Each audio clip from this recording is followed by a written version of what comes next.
Catawba County family struggling as they try to deal with a fire that engulfed their home. Now they're looking at tremendous costs, not only for medical payments, but to rebuild everything the fire took from them. WBTV's Ron Lee has this exclusive story of a family's resilience through the darkest of times.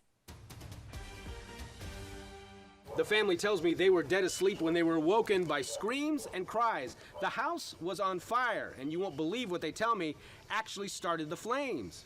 I just heard an awful scream, him screaming, help, help, help. Lorraine Fenner and her son Trent came back to survey the damage and try to look for anything salvageable after an overnight fire consumed their home.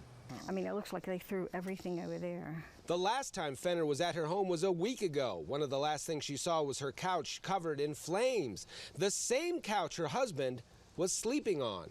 The whole end of the couch was already engulfed. I mean, you know, flames were already 2 foot high and 2 foot wide. Her husband Gary routinely slept on the sofa because he was on oxygen, but no one could have predicted the danger that decision actually put him in.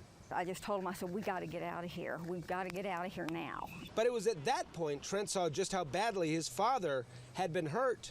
But I was like, what happened to your legs, Gary? I guess his adrenaline was going. And he was like, oh my God. Fenner was rushed to the hospital and eventually to the Wake Forest Burn Center for serious injuries with third-degree burns on both his legs that will require graft surgery later this week. But there were others trapped inside, 3 of the family's dogs. And I could hear my mom's dog in her room yelping, and then I could hear my dog yelping. Trent tried to pull all 3 dogs out but could only manage to rescue 1. 2 died in the home. The rescue pup was too injured and had to be put down. Even that same day as the fire, I had to go and say goodbye to another, our last animal. But if that wasn't enough, Lorraine's eldest son Craig died a few years ago. His cremated ashes in an urn left behind when the flames broke out, almost like losing him all over again.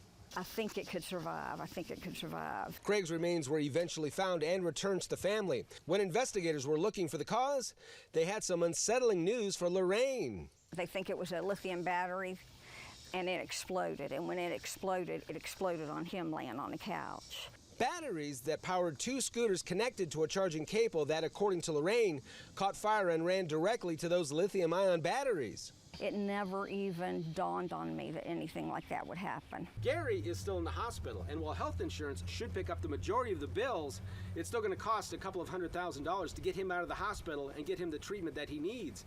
That's why a fund has been set up on GoFundMe to try to help the family deal with some of those costs.